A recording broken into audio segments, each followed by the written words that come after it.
बिस्मिल्लाहिर्रहमानिर्रहीम। Welcome back to the science group. आज के लेक्चर में हम 10th क्लास की केमिस्ट्री चैप्टर नंबर 1 का एक topic derivation of expression for equilibrium constant का स्टडी करेंगे।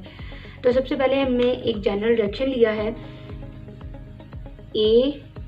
जो स्मॉल ए है ये नंबर ऑफ मोल्स को शो कर रहा है और जो कैपिटल ए है वो एटम्स को शो कर रहा है, यानी जो मॉलिक्यूल हम ले रहे हैं उसके अंदर रिएक्टेंट ले रहे हैं। ए रिएक्टेंट है, उसका बी रिएक्टेंट हमने एज अ रिएक्टेंट यूज़ किए ए और बी। उसके बाद सी और डी एज अ प्रोडक्ट हमारे पास नई चीज़ें बनी हैं। अब A, small B, small C and small D के नंबर ऑफ मोल्स हैं जितने वो प्रोड्यूस कर रहा है। तो इसके लिए हमने कल पिछले लेक्चर में हमने law of mass section study किया था। तो लॉ ऑफ मैथ सेक्शन के अकॉर्डिंग ये था कि जो रेट ऑफ फॉरवर्ड रिएक्शन है वो किसके इक्वल था, directly proportional to the active masses of reactant. ठीक है, कोई भी हमारे पास रिएक्शन आ जाए, लॉ ऑफ मैथ सेक्शन के अकॉर्डिंग वो फॉरवर्ड रिएक्शन जो होता है वो डायरेक्टली प्रोपोर्शनल होता है उसके एक्टिव मैसेज ऑफ रिएक्टेंट्स। और एक्टिव मैसेज क्या होते हैं, अगर हम उसके जो भी हमारे पास दिया गया है रिएक्टेंट उसको अगर हम स्क्वायर ब्रैकेट में लिख दें तो उसे कहते हैं एक्टिव मैच। ठीक है, स्क्वायर ब्रैकेट में फर्स्ट करें हमारे पास ए है रिएक्टेंट, तो ये जो है ये इसका एक्टिव मैच बन जाएगा, यानी एक्टिव मैच को शो करने के लिए हम स्क्वायर ब्रैकेट यूज करते हैं। तो इस रिएक्शन के अकॉर्डिंग अगर मैं कहूँ कि ये हमारे पास फॉरवर्ड रिएक्शन जा रहा है तो फॉरवर्ड रिएक्शन में ये हमारे पास रिएक्टेंट होंगे, तो इस रिएक्टेंट को हमने लिखना है मतलब according to law of mass action. अब रेट ऑफ फॉरवर्ड रिएक्शन किसके इक्वल होगा, directly proportional to the active masses of reactants. अब जो ये हमारे पास नंबर ऑफ मोल्स हमने शो किया है स्मॉल ए और स्मॉल बी को, उसको हमने पावर बना देना है। ठीक है, तो कैपिटल ए स्क्वायर ब्रैकेट उसकी पावर ए और बी स्क्वायर ब्रैकेट की पावर बी, ये हमारे पास आ गया रेट ऑफ फॉरवर्ड रिएक्शन। अब आपको पता है कि प्रोपोर्शनैलिटी को हमने खत्म करना है, तो प्रोपोर्शनैलिटी को खत्म करने के लिए क्या करते हैं, कांस्टेंट लगाते हैं। ठीक है, तो रेट ऑफ फॉरवर्ड रिएक्शन को आर एफ से रिप्रेजेंट किया, प्रोपोर्शनैलिटी को खत्म करके हमने इक्वल का साइन लगाया। और अब ये जो प्रोपोर्शनैलिटी खत्म की है ना, तो के एज अ कांस्टेंट यूज हो। अब ये जो कि फॉरवर्ड रिएक्शन का था इसलिए हमने इसको के एफ लिखा, बाकी सेम वैसे। ये हमारे पास आ गया है रेट ऑफ फॉरवर्ड रिएक्शन। अब हमने rate of reverse reaction find करना है, तो रेट ऑफ रिवर्स रिएक्शन अगर हम रिवर्स से जाएं रिएक्शन को लेके, यानी इधर से इधर को जाएं, तो हमारे पास ये एज अ रिएक्टेंट होंगे। ठीक है, ये रिएक्टेंट इसमें कन्वर्ट हो रहे हैं ना रिवर्स रिएक्शन, तो ये हम इसके जो एक्टिव मैसेज के डायरेक्टली प्रोपोर्शनल होगा रेट ऑफ रिवर्स रिएक्शन। तो अब हमने इसको डायरेक्टली प्रोपोर्शनल कर लिया एक्टिव मैसेज के।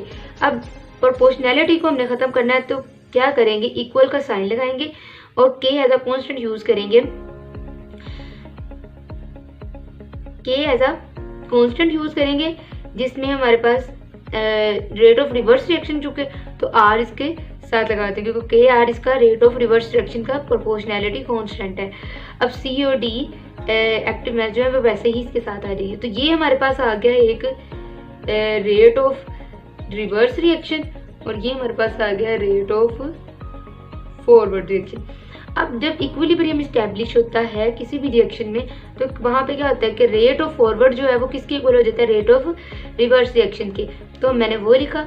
उसके बाद हम क्या करेंगे कि जो रेट ऑफ फॉरवर्ड रिएक्शन और रेट ऑफ रिवर्स रिएक्शन इसकी वैल्यूज पुट कर देंगे।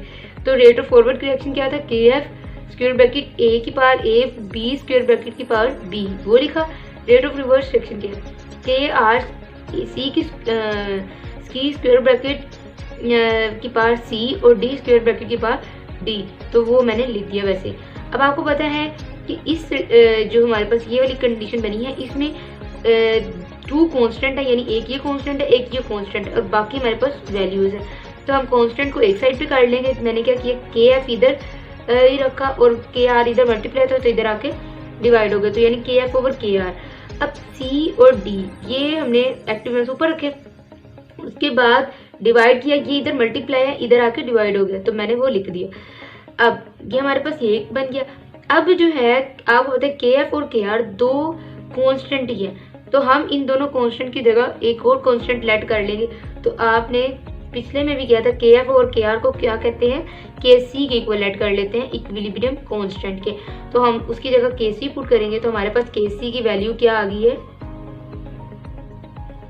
ठीक है, K C is equal to C square bracket C D square bracket D over A square bracket A और बी स्क्वायर ब्रैकेट की power B. ठीक है, ये हमारे पास आ गया according to law of mass section.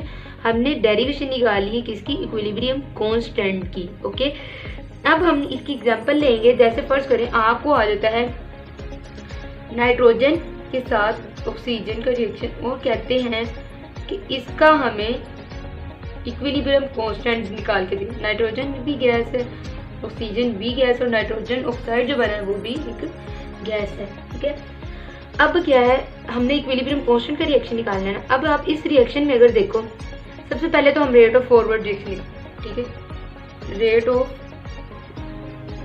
Forward reaction क्या होगा,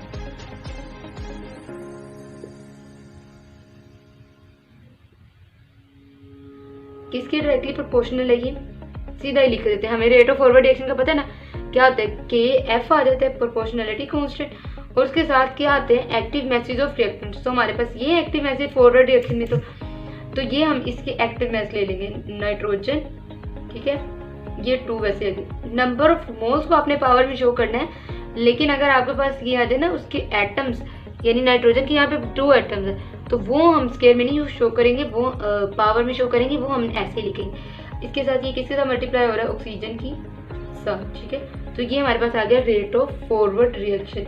अब हम निकालेंगे रेट ऑफ रिवर्स रिएक्शन।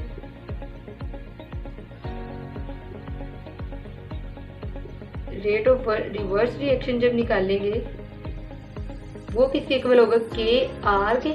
और रेट ऑफ रिवर्स रिएक्शन में हमारे पास रिएक्टेंट क्या है, ये वाला सिर्फ एक ही है।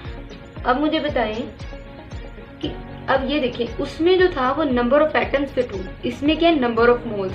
और मैंने बताया था कि जो नंबर ऑफ मोल्स है उसको एज अ पावर शो करते हैं, तो ये NO की पार्ट 2 बनेगा। ठीक है, हमारे पास आ गया ये रेट ऑफ रिवर्स और ये रेट ऑफ फॉरवर्ड रिएक्शन।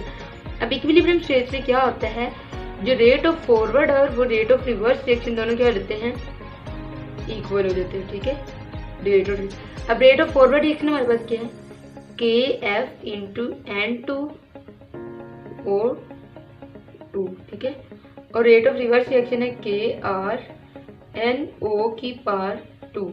अब हम क्या करें, KF है कांस्टेंट, इधर क्या हमारे पास क्या है, KR, उसको हम एक साइड पे कर लेंगे। उसके बाद यहाँ पे हमारे पास क्या रह गया, NO की पावर 2 डिवाइड बाई, इधर मल्टीप्लाई, इधर आके डिवाइड, तो N2 और 2। ठीक है, ये हमारे पास आ गया।